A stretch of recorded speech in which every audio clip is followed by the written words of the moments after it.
하나님의 말씀은 출애굽기 5장 1절 말씀부터 9절 말씀이 되겠습니다.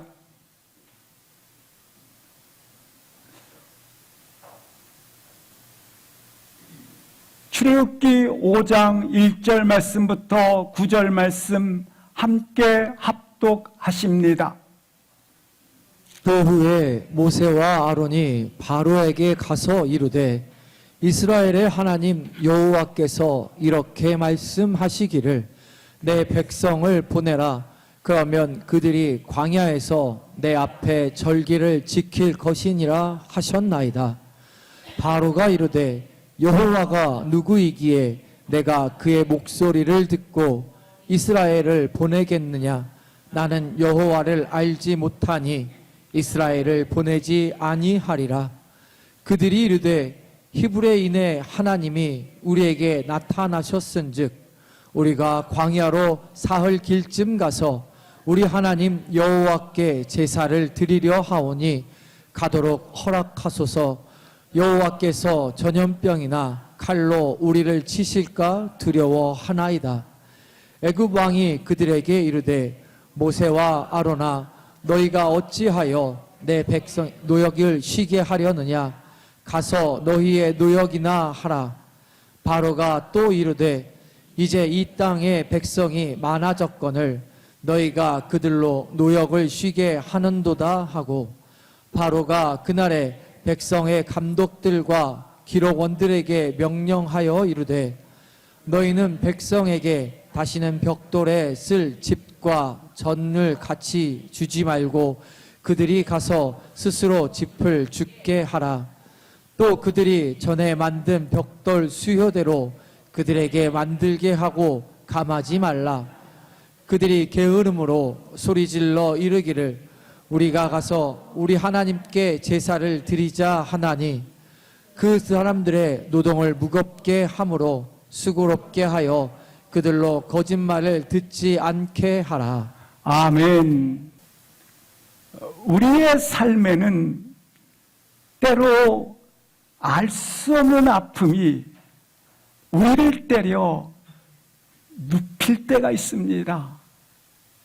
계속되는 이 강력한 펀치가 우리를 때로 때릴 때마다 피를 흘리고 아픔을 갖게 하고 지치게도 합니다. 때로는 모든 힘을 잃어버려서 일어설 힘조차 없을 때가 있습니다. 이런 아픔들의 이유를 찾을 때도 있지만 이 아픔을 왜 아픔이 있는지 이유조차 모르고 맞을 때가 있습니다. 더욱더 방황할 수밖에 없습니다. 하지만 누군가에게 목적 없이 당하는 아픔마저도 성장의 비밀이 될 수 있습니다. 하물며 하나님의 부르심을 받고 하나님께 순종하는 사람들이 주어진 이 아픔을 통해서 우리의 영적인 성장과 성숙의 비밀을 깨달을 수 있는 아름다운 확신을 갖기를 주의 이름으로 기도합니다. 오늘 본문이 모세 역시 출애굽이라고 하는 소명과 부르심과 사명을 가졌지만 계속되는 아픔을 갖게 됩니다. 그러나 모세가 이 과정을 통해서 하나님의 원하심이 뭔지를 깨닫게 되었고 이 아픔의 계속되는 과정을 통해서 마침내 하나님의 뜻과 목적을 이루는 하나님의 뜻과 목적을 성취하는 그와 같은 성장의 확신을 본문에서 보여주고 있다고 하는 것입니다. 오늘 본문 출애굽기 5장 1절부터 2절 말씀을 보시겠습니다. 모세와 아론이 바로에게 가서 여호와 하나님의 출애굽의 계획, 이 땅에서 내보내라고 하는 하나님의 메시지를 전하게 되었더라, 이렇게 말씀을 해주고 있습니다. 2절입니다. 하지만 이 선언이 있은 후에 상황은 이스라엘 민족에게 있어서 일시적인 큰 시련이 따라왔다고 하는 것입니다.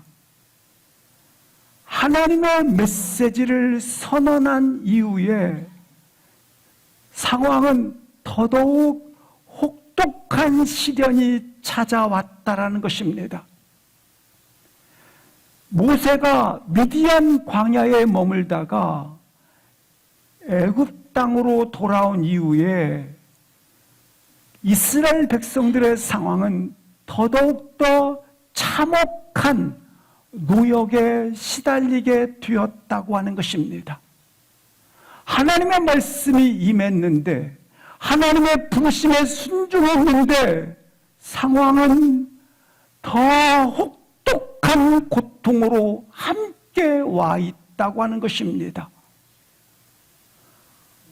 하나님의 말씀에 순종했는데 구원이 아닌, 축복이 아닌 부르심과 혹독한 고통이 함께 와 있다고 하는 것입니다. 오늘 본문에서 동일하게 말씀하고 있지 않습니까? 하나님 말씀에 순종했는데, 순종하면 다 모두가 기대하는 것이 있어요. 잘 된다, 성취된다, 어려움에서 해방된다. 근데 오늘 본문에는 그렇게 말씀하고 있지 않아요. 순종했더니 더 혹독한 시련이 펼쳐졌더라. 믿음으로 반응했는데 더 큰 불이익이 따라온 겁니다. 희생과 헌신의 대가를 지불했는데 비난과 거절이 돌아온 것입니다. 그래서 이때 우리는 하나님이 날 부르신 것에 대해서 우리로 하여금 믿음의 길을 걸어가는 데 있어서 회의를 느끼고, 잘못 가고 있는가라고 하는 그와 같은 잘못된 반응을 보일 수 있다고 하는 것입니다. 사랑하는 성도 여러분, 하나님의 부르심에 우리의 순종의 결단이 있을 때 이처럼 오히려 비난과 거절과 그리고 혹독한 시련이 찾아올 수 있습니다. 이때 꼭 기억하시기 바랍니다. 실패처럼 보이는 상황에 맞닥뜨릴 때 나로 하여금 하나님의 원하심을 보게 하기 위한, 하나님이 너로 하여금 진정 깨닫게 하기 위한 사실이라는 것을 기억하시기 바랍니다. 하나님의 말씀이 임하면 우리는 분명 이전과 다른 하나님의 사람으로 걸어가게 됩니다. 우리가 그 부르심에 반응하여 순종할 때 왜 그러면 이런 것들이, 혹독한 시련이, 고통이 함께 오기도 하는가? 우리에게 하나님께서 새로운 믿음을 요구하고 계시기 때문에 그렇습니다. 그래서 오늘 본문은 부르심도 있지만 함께 아픔이 공존하는,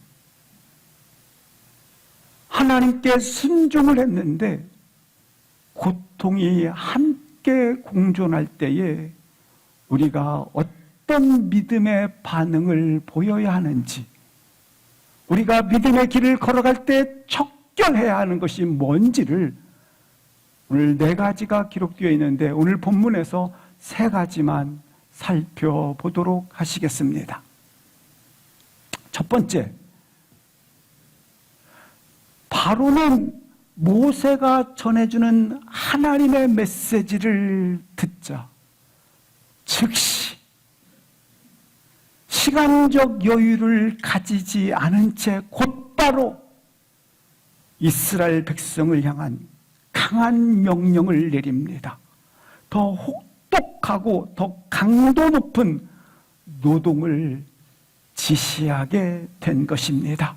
아주 강한 압박 정책을 명령을 하게 됩니다. 그 내용이 6절부터 9절 보시겠습니다. 바로가 명령하여 이르되 7절입니다. 벽돌을 구울 때 필요한 집을 전과 같이 주지 말고 8절 보시겠습니다. 분명한 것은 하루 주어진 생산력을 그대로 가지고 오라. 그걸 달성해라. 감하지 말라. 9절 보시겠습니다. 그래서 노동을 무겁게 하였더라. 그렇다면 이 강력한 강압 정책을 명령하기 전에 이스라엘 민족의 노예 생활은 환경이 어떠했습니까? 이스라엘 백성들이 하나님 앞에 이렇게 울부짖었습니다. 하나님, 우리의 신음과 고통의 소리를 들으소서. 하나님께서 너희들의 신음과 고통을 내가 들었도다, 상달되었다고 말씀을 하고 있습니다. 이미 그들은 이성 없는 짐승들처럼 짐승 취급을 하며 노예로서 일만 했던 자들입니다. 얼만큼 이처럼 그들이 하나님께 고통과 이와 같은 노동의 힘듦을 하나님 앞에 상달된 것처럼 그렇게 이전에도 분명히 그와 같았는데 오늘 본문에는 이 벽돌의 제조 과정 속에는 반드시 지푸라기가 들어갑니다. 진흙과 함께 섞어서 벽돌을 제조하는데 이전까지는 집을 주었습니다. 지푸라기를 주었는데 이제는 주지 말고 그들 노예들이 모두가 벽돌을 굽는데 달려들었는데 이제는 그 벽돌 굽는 노동력의 노예들을 빼서 전국으로 뿔뿔이 흩어지게 하므로 그러자 벽돌 굽는 자의 수가 너무 많이 줄은 거예요. 왜냐하면 다 지푸라기를 주우러 나갔기 때문에. 근데 생산량은 동일해야 됩니다. 그래서 노동을 무겁게 한 것입니다. 어떤 일이 벌어집니까? 그들은 그 노동의 양을 감당할 수 없게 되었고 그러자 바로의 이 애굽 사람들은 결국 할당량을 채우지 못함으로 폭력으로 그들을 계속 짓눌렀다고 말씀을 하고 있습니다. 그것이 출애굽기 5장 14절의 내용입니다. 그렇게 짓누르게 된 거예요. 그렇다면 지금 바로가 이스라엘 백성을 향한 이 명령의 의도, 너희들이 혹독한 이 노동량을 고통을 왜 명령을 했는가? 그 의도가 있지 않겠습니까? 오늘 9절 말씀에 보니까 그들로 거짓말을 듣지 않게 하라. 다른 말로 말하면 무슨 말입니까? 그들로, 이스라엘 백성들로 하여금 모세가 전하는 이야기를 뭐하지 않게 하라? 듣지 않게 하기 위해서. 따라서 그들로 하여금 이렇게 고된 무역을 명령한 것은 이스라엘 백성의 노동력과 생산력이 필요했던 것도 아닙니다. 이스라엘 백성들을 더 괴롭게 하고자 한 것도 아닙니다. 물론 그런 부분이 있긴 하지만 가장 중요한 부분, 이스라엘 백성들로부터 심한 노역을 하게 한 그 명령의 의도는 그들로 모세 말과 모세가 전하는 하나님의 메시지를 뭐하지 않도록 듣지 않게 하기 위해서 했다고 하는 것입니다. 결국 모세와 이스라엘 백성과를 분리시키는 것입니다. 그런데 모세는 하나님의 말씀의 대언자입니다. 하나님의 메시지의 전달자입니다. 따라서 하나님의 메시지는 뭡니까? 이스라엘 백성을 향한 구원의 계획, 이 구원의 계획을 그들로 하여금 뭐하지 못하도록 하게 하라? 듣지 못하게 하라는 것입니다. 하나님의 구원 계획을 듣지 못하도록 하라. 이것이 바로의 진짜 의도입니다. 그들로 하여금 더 심한 모욕을 하게 해서 결국 하나님의 구원 계획을 듣지 못하게 하라.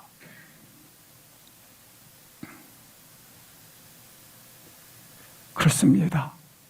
우리로 세상은 자꾸 하나님의 이와 같은 우리를 향한 계획을 듣지 못하도록 그렇게 요구하고 있는 것입니다.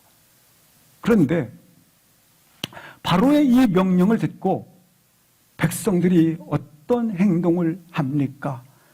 이스라엘 백성들의 행동을 보시겠습니다. 출애굽기 5장 20절 21절 합독하시겠습니다. 시작.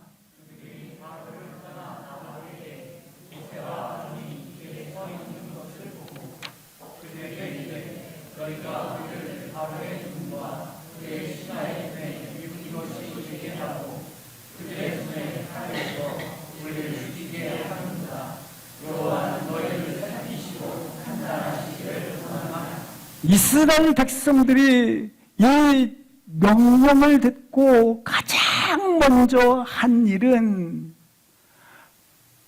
모세와 아론을 향하여 비방하는 것입니다. 지금 바로는 자신의 계획대로 되고 있어요. 모든 일이 바로의 의도대로 되고 있어요. 그래서 그가 의도했던 모세와 이스라엘 백성들의 분리, 이 분리가 일어났지 않습니까? 그래서 그가 계획한 대로 다 되고 있어요. 그러면서 말해요. 여호와가 너를 판단하기를 원하노라. 다른 말로 말하면 여호와께서 모세와 너 아론을 심판하기를 원하노라. 저주까지예요, 저주까지. 이스라엘 백성들은 이 모든 문제의 원인을, 이 상황을 누구의 탓으로 돌립니까? 모세에게 돌리고 있습니다. 우리 사람들의 가지고 있는 습성 가운데 하나가 있습니다. 상황이 악화되거나 문제가 발생을 하면 누구인가 그 책임을 묻는 습성이 있어요. 누군가를 탓하고 싶어 해요. 책임 전가하고 싶어 해요. 그리고 그를 아주 맹렬하게 비난함으로 현실의 모든 문제를 그에게 부과합니다. 사랑하는 성도 여러분, 일만 터지면 부모 탓, 자식 탓, 동료 탓, 이게 탓하는 습성이 있어요. 그런데 이 남 탓을 하는 것은 누구를 보호하기 위해서 자기의 깊은 자기의 본성을 보호하기 위해서 말이죠. 뿌리 깊은 자기 본능이에요. 현실의 모든 불안은 그냥 누군가에게 덮어 씌우고 공격함으로써 그냥 자기 자신을 보호하고 모든 책임을 전가시키고 싶은 거죠. 근데 오늘 본문을 보십시오. 이스라엘 백성들이 모세와 아론을 비난하고 원망하는 것 옳습니까? 이게 지금 모세가 초래한 상황입니까? 아니잖아요. 이 상황을 계획하고 몰고 가고 이 상황의 의도를 누가 가지고 있어요? 바로가 가지고 있어요. 바로가 벌인 일이에요. 하지만 이스라엘 백성들은 그들의 모든 고통을 모세가 몰고 왔다고 보고 있는 거예요. 누구의 의도입니까? 바로의 간교한 의도 말이에요. 따라서 이스라엘 백성들은 현실의 문제를 해결하기 위해서 어떠해야 됩니까? 이 문제가 발생했으니 어떻게 해야 됩니까? 이 문제가 발생을 하자 마치 바로가 자신의 인생의 주인이고 이 모든 문제의 해결을 바로가 하고 바로가 구원을 주는 자처럼 문제 해결을 위해서 누구를 찾아갑니까? 이스라엘 백성들이 바로를 찾아가고 있다고 하는 것입니다. 그래서 20절 말씀을 보시겠습니다. 그들이 바로로부터 떠나 바로로부터 가서 이 문제를 해결해 주십시오 호소하고 그리고 울부짖고 우리의 힘든 상황이 이렇습니다. 해결해 달라고 호소하고 있어요. 문제가 발생했으면 우리 삶에 힘겹고 또한 구원이 필요할 때 우리가 나아가서 호소하고 울부짖고 구하고 또한 부드러워야 할 분이 누구십니까? 하나님께 나가야죠. 하지만 그들은 바로에게 나가서 자신의 문제를 호소하고 있어요. 마치 바로가 구원자이냐, 바로가 내 인생을 책임지는 자이냐, 바로가 자신의 고통을, 자신의 삶을 바로에게 달린 것처럼 말이죠. 그래요. 문제가 생기면 이렇게 남 탓하는 거예요. 문제가 생기자 바로가, 모세가 원인이 되고, 그리고 문제 해결을 위해서 문제 해결은 바로가 해주는 것처럼 보여지고 있습니다. 사랑하는 성도 여러분, 우리가 종종 이럴 수가 있습니다. 하나님이 허락하셔서 내가 해놓고 하나님이 허락하셔서, 그리고 하나님이 이럴 수 있습니까? 하나님을 원망하고 하나님 이럴 수 있습니까? 그렇게 하나님을 향해서 반항을 해요. 그러다가 또 문제 해결은 어떻게 하느냐? 자신에게 가장 위로를 줄 것들을 찾아갑니다. 돈, 권력, 힘, 성공, 이것들이 문제를 해결해 주냐, 이걸 찾아가요. 오늘 본문처럼 말입니다. 이것이 이스라엘 백성의 사고방식이요 방향이었던 것입니다. 그러나 사랑하는 성도 여러분, 근본적으로 이 고난의 시련들 하나님 아버지의 구원 계획에 시선을 두시기를 주 이름으로 기도합니다. 잠시 찾아온 고난을 해석하는 힘, 잠시 찾아온 고난을 감당할 힘을 가지세요. 오늘 본문 보십시오. 부르심과 고난이 공존하고 있고 순종과 눈물이 둘이 함께 동시에 나오고 있어요. 하나님의 명령에 순종한 즉시 바로의 노역이 다가왔어요.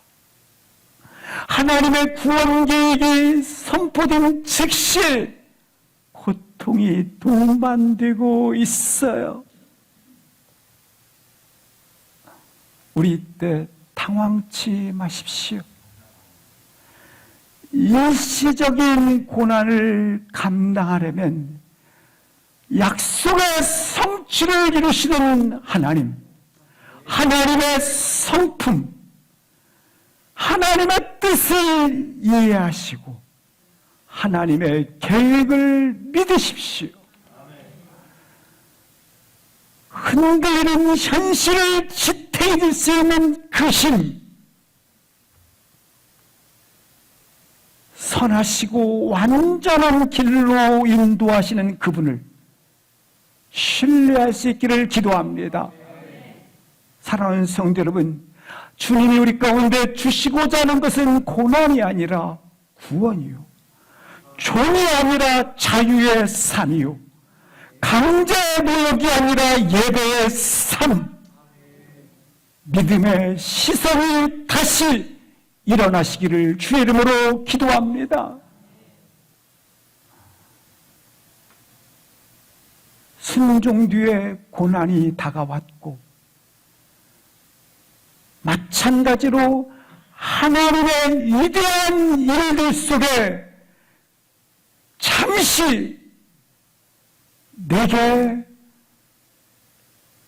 작은 슬픔이 닥칠 때가 있습니다. 그러나 하나님의 이 위대한 일 속에 잠시 내게 닥쳐오는 작은 슬픔들은 하나님이 나로 하여금 놀랍게 영원하신 하나님의 구원 계획에 시선을 향하도록 하는 하나님의 뜻을 볼 수 있기를 주의 이름으로 기도합니다. 그래서 이와 같은 하나님의 계획은 해로운 것이 아니라 평안이요, 장래의 소망을 두시려는 하나님의 뜻이 숨겨져 있음을 믿으시기를 바랍니다.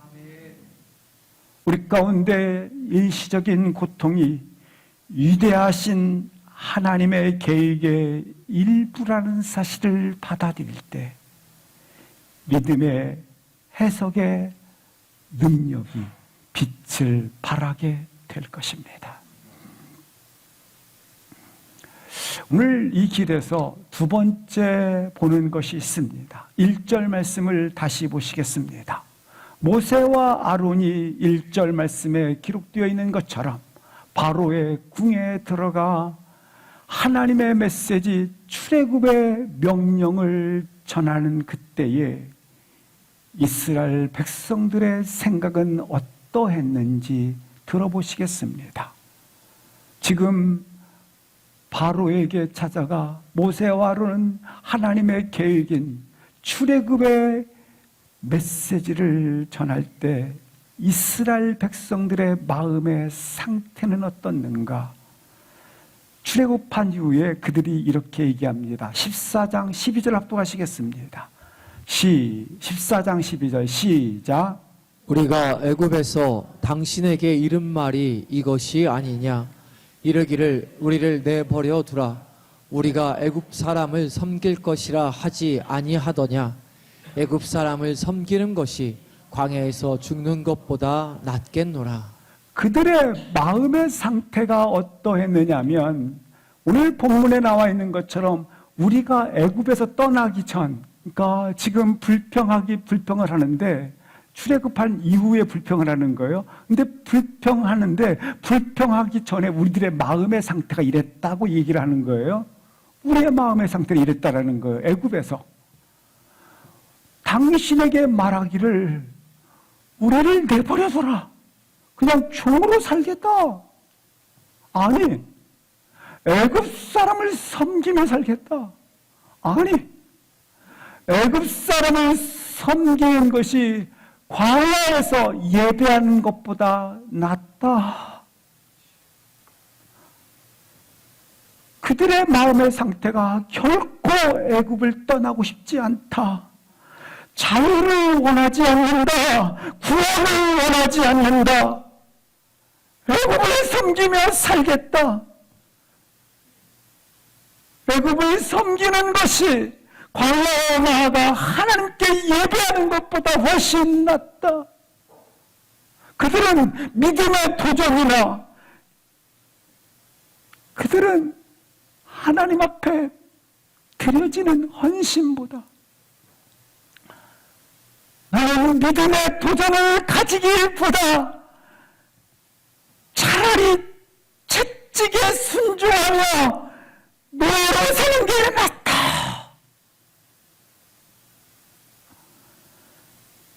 나는 자유인으로서 믿음의 무엇보다 노예로 쳇바퀴 돌아오는 그러한 근본적인 노예의 삶을 쳇바퀴 돌듯이 사는 것이 훨씬 낫다.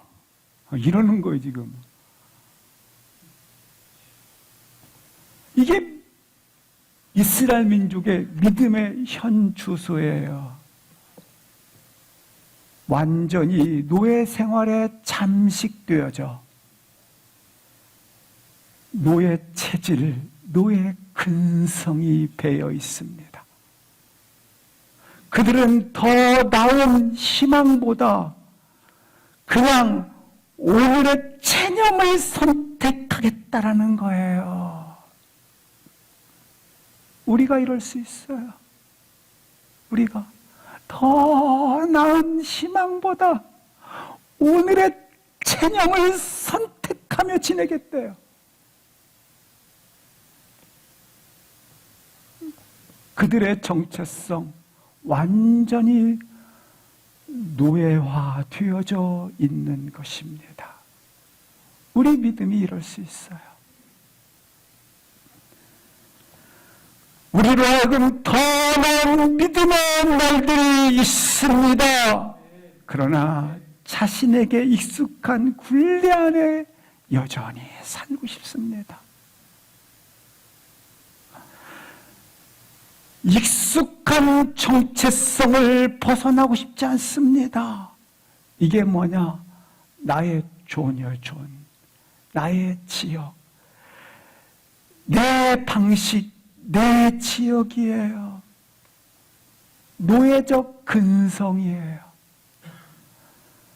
내 생각과 내 확신은 하나님의 말씀이 들어와도 결단코 버리지 않겠다라고 하는 내 존말이에요.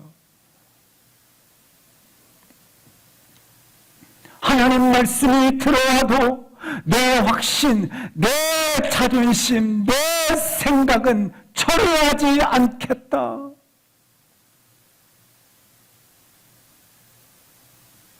그냥 내 원하는 의, 내 방식, 내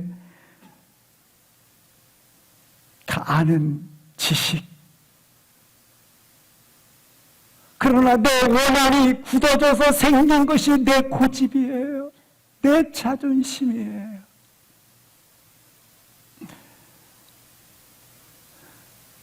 이스라엘 민족은 지금 믿음의 행동이 아니라 속박된 정체성을 가지고 행동을 하고 있는 거예요.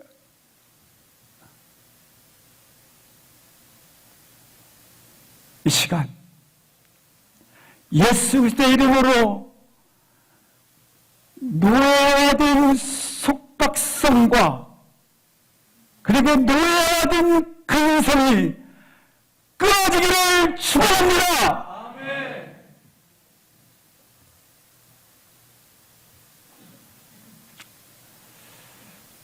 우리가 본문에서 보는 것 세 번째, 민감한 상처와 트라우마입니다. 22절, 23절 합독하시겠습니다. 22절, 23절. 모세가 여호와께 돌아와서 아뢰되 주여 어찌하여 이 백성이 학대를 당하게 하셨나이까? 어찌하여 나를 보내셨나이까?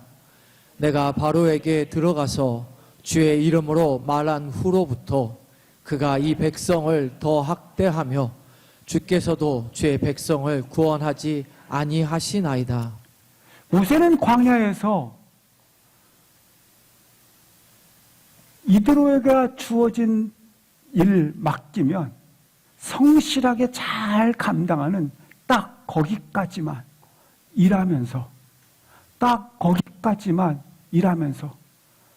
그렇게 성실하게 남들 보기에 적당히 잘 살고 있었어요. 그럭저럭 사람답게 살아가고 있는 인생이었어요. 그런데 오늘 본문 한 민족의 지도자로 그를 이끌고 부르시는 부담감을 갖고 지금 바로에게 애굽으로 돌아온 것입니다. 40년의 광야 생활을 그가 뒤로하고 하나님께 순종하여 이렇게 다시 애굽으로 돌아왔다고 하는 것입니다. 돌아왔을 때 두 가지 거절을 당하게 됩니다. 하나는 바로로부터 거절을 당합니다. 그리고 다른 하나는 동족이었던 이스라엘 민족으로부터 거절을 당합니다. 모세가 처음 부름을 받았을 때 하나님께서 이렇게 모세에게 말씀을 해주셨습니다. 바로가 결단코 내보내지 아니할 것이다. 그가 그렇게 바로 나의 말에 순종하지 않을 것임을 말씀해 주셨기 때문에 모세가 바로에게 가서 전한다 할지라도 거절당하는 것은 자연스러운 일이었습니다. 그가 거절할 것을 어느 정도 알고 있었기 때문에 그것은 특별히 그에게 짐이 되지 않았습니다. 왜냐하면 반응할 것이기 때문에. 하지만 모세가 자기 동족 앞에 섰을 때에 이와 같이 비난과 거절과 그리고 마치 저주처럼 하는 하나님의 심판을 받을 자라고 하는 그와 같은 거절을 받을 것이라고는 예상하지 못했다고 하는 겁니다. 그런데 그 거절을 당하게 된 것입니다. 지금 모세가 이스라엘 백성들의 원망, 불평을 들으며 그는 40년 전에 이미 이스라엘 백성들로부터 치명적인 아픔과 트라우마를 겪었습니다. 40년 전에 역사 잘 하지 않습니까? 모세가 자기 동족을 구하기 위해서 그가 모든 자기 희생과 어려움을 극복하고 그가 어찌 보면 과격한 행동으로 자기 동족을 보살피기 위해서 애굽인을 쳐 죽이는 일이 있게 됩니다. 그러나 동족은 이 사실을 환영하기보다는 오히려 배척을 하게 됩니다. 그래서 모세는 자기 동족을 위해서 희생을 했음에도 이스라엘 백성들은 거절하고 배척해서 광야로 도망한 적이 있었지 않습니까? 그때 이미 모세는 심각한 상처와 깊은 트라우마에 빠져 있었던 것입니다. 그런데 하나님께서 40년의 시간이 지나서 다시 바로 앞에 가라, 애굽으로 들어가라 할 때 모세는 싫지만, 모세는 원하지 않지만, 그러나 하나님이 이스라엘 백성 나의 동족을 구원하라고 하는 뜻을 알았기 때문에 지금 바로에게 애굽으로 들어갔다고 하는 것입니다. 순종할 수밖에 없었던 것이죠. 그런데 다시 이 애굽에 서서 이스라엘 백성들 앞에 다시 40년 전 일을 직면하게 되었다고 하는 것입니다. 직면해서 동족들로부터 거절과 배척의 공격을 받았다고 하는 것입니다. 우리도 이런 경험을 종종 하십니다. 아니, 이런 경험을 즐거워 하실 수 있으면 더 좋겠습니다. 내가 도왔던 자들, 대상자들로부터 예상치 못한, 모세도 예상하지 못했어요. 거절, 배척, 공격을 받을 때 말입니다. 우리도 지금 모세가 어렵게 책임을 졌지 않습니까? 어렵게 책임을 끊어하는 채 대가를 지불하고 있는데 지금 근거 없이 모세를 공격하지 않습니까? 근거 없이 공격할 때가 있으십니까? 자기가 지불한 대가를 감수하며 대상자들에게 왔는데 거절감을 느끼고 있으십니까? 자기는 모든 수고와 모든 노력을 동원해서 힘썼는데 알아주기는커녕 하찮게 여기고 경멸을 받으신 적이 있으십니까? 사실 이 경험이 없다면 당신은 진짜 예수를 믿는 게 아니라 실상 당신은 예수를 따르는 무리일 뿐입니다. 이런 일을 사실 많이 겪어야 돼요. 다시 이렇게 서러움을 느낄 때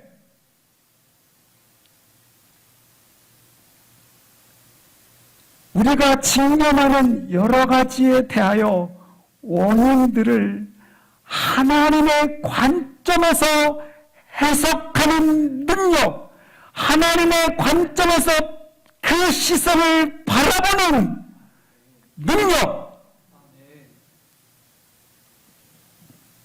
이 고난과 시련을 이제는 내게 왔다고만 생각하지 말고 거리를 두고 상하고 아픈 감정을 접어두고 그 안에 숨겨진 하나님의 선하시고 완전한 뜻을 찾아가는 사람, 이게 그리스도인이에요.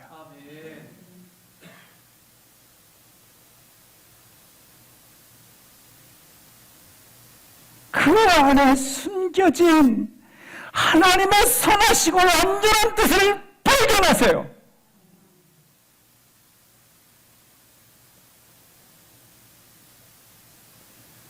우리 믿음을 통해서만 이 불쾌하고 뼈아픈 경험들이 왜 우리들에게 필요한지 불쾌하고 뼈아픈 경험들이 왜 우리에게 필요한지 꿰뚫어보는 능력 있기를 주의 이름으로 기도합니다. 이걸 모세가 봤어요. 이걸 40년 전 그렇게 그는 깊은 상처와 트라우마를 안고 도망을 했어요. 고독한 생활에서 40년을 보내는 동안 그 깊은 상처와 트라우마는 희석되기 시작했어요. 다 잊어져 있어요. 잊어져 버렸어요. 근데 오늘 본문에 하나님께서 느닷없이 모세에게 40년 전 일을 다시 끄집어 올리고 있는 거예요. 하나님의 의도가 있는 거예요. 자기 동족으로부터 적대감을 받는, 자기 동족으로부터 불쾌함을 받는 이러한 자리로 다시 하나님의 의도는 끄집어내고 있는 거예요. 사랑하는 성도 여러분, 우리도 동일하게 불쾌하고 뼈아픈 경험들로 우리를 맞닥뜨리게 할 때가 있어요. 이때는 반드시 상하고 아픈 감정을 접어두고 하나님의 숨겨진 의도, 그 숨겨진 의도는 뭐 있습니까? 모세야, 대중들로부터 열광적인 지지와 충성을 기대하는 자리가 너가 가는 길이 아니다. 이스라엘 백성들이 다 오면 와 이게 아니라는 거예요. 대중들로부터 열광적인 지지와 충성을 기대해서 그 길을 가면 안 된다. 대중들의 찬성을 그리고 열광적인 지지로 너가 부름받고 순종을 기반으로 삼아서는 안 된다. 너가 가야 하는 그 길, 감당해야 될 일은 사람들에게 지지를 받는 일, 인정받는 일로 너가 사명이 세워진 것이 아니다. 사람들의 환대와 칭송과 칭찬과 위로받는 일로 네가 세워졌다면 너는 용기가 그때는 100배 충만하겠지만 사람들로부터 부딪히는 일이 있게 되면 좌절하고 낙심하는 자가 되지 않겠느냐? 절대로 이 길을 갈 수가 없다. 너의 가야 할 이 길은, 이 사명은, 이 순종의 길은 사람들에게 칭송과 화려함이 아니라 끝까지 너를 부르신 자, 너에게 사명 준 자, 그를 기억하라. 아멘입니까? 아멘. 아멘.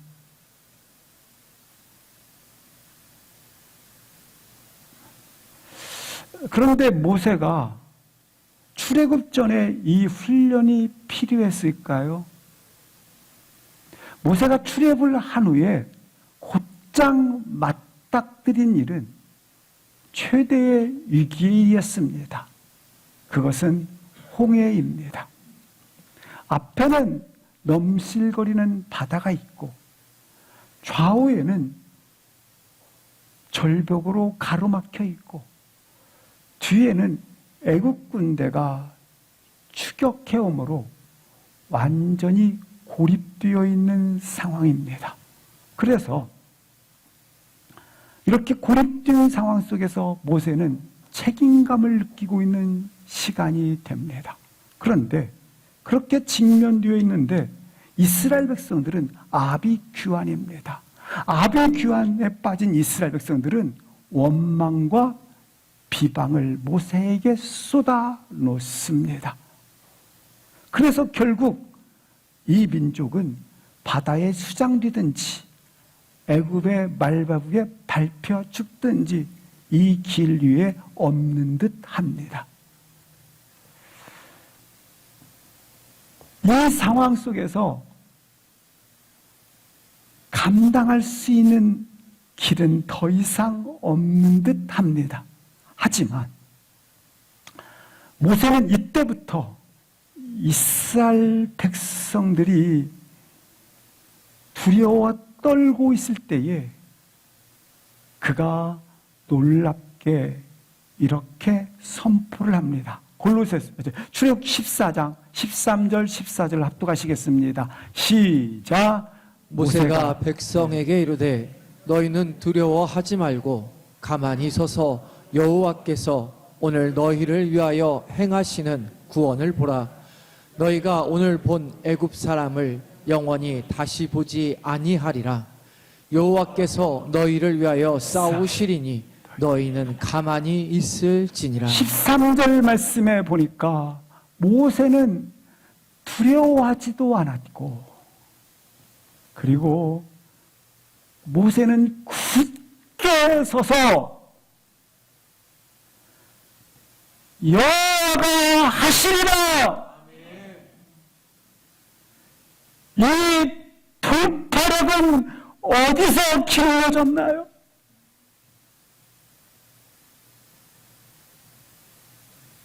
이 상황, 절대절명의 위기 상황 속에서 어떻게 이 상황에 대한 돌파력은 언제 주어졌나요? 바로 오늘 본문 이스라엘 백성들로부터 거절되어지고 그리고 바로부터 거절되어지는 그와 같은 사건에서 길러졌다고 하는 것입니다. 만약에 대중들의 지지와 환호 속에서 이 길을 갔다면, 이런 순간이 오면 어떻게 길을 갈 수 있겠습니까?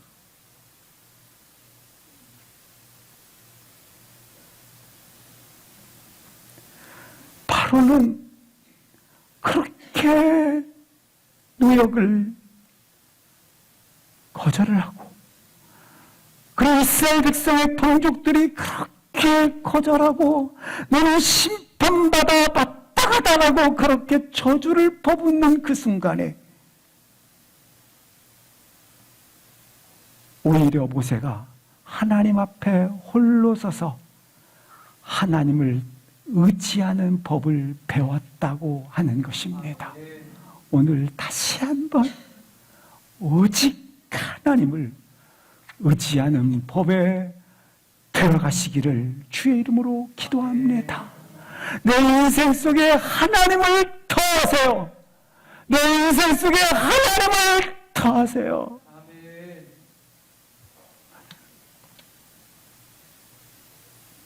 모세가 이 직면된 상황 속에서 예전과는 전혀 다릅니다. 예전에는 이런 상황이 접하니까 원망 불평하니까 광야로 도망갔잖아요. 그런데 이 트라우마와 깊은 상처, 그래서 완전히 자신을 무너뜨려져서 광야로 도망갔잖아요. 그런데 오늘 본문 다시 출애굽기 5장 22절 말씀처럼 광야로 도망가지 않고 이렇게 말합니다. 나는 누구에게로 돌아가려나? 모세가 누구에게 돌아가서?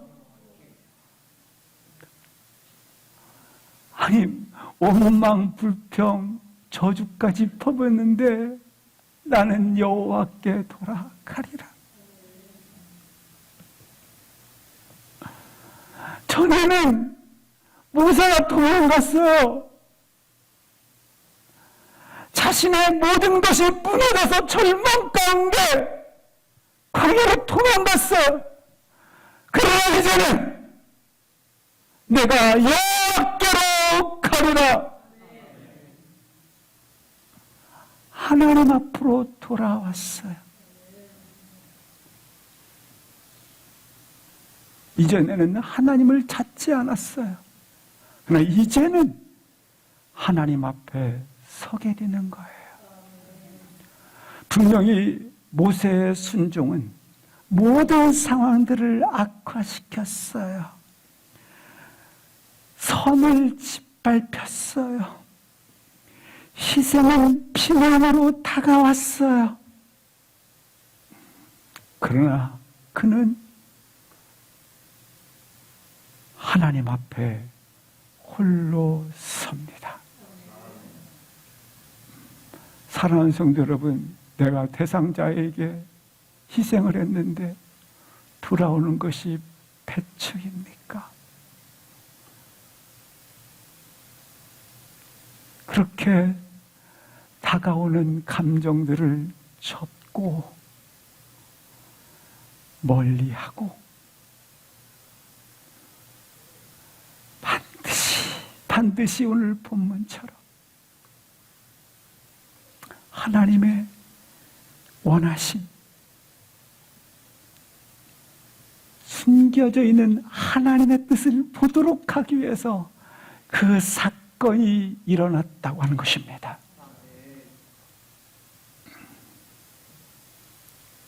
이처럼 하나님 앞에 홀로 견뎌내는 하나님 앞에 엎드림의 시간을 가지게 된 것입니다. 사랑하는 성도 여러분, 인간의 견해는 뒤로 하고 그 하나님의 마음을 알기 위해 그 앞에 엎드림을 가진 사람, 그 사람이 하나님의 길을 가는 사람입니다. 우리가 언제나 하나님 앞에 돌아가는 사람이 되기를 축복합니다. 거절받고 상처받고 실망을 하는 순간이 오는 것은 나로 어디로 돌아가게? 하나님께로 돌아가게. 우리 하나님 앞에서는 믿음이 있기를 주의 이름으로 축원합니다. 아멘. 우리 함께 일어나셔서 잠시 기도하시겠습니다. 그렇게 돌아가게 하옵소서.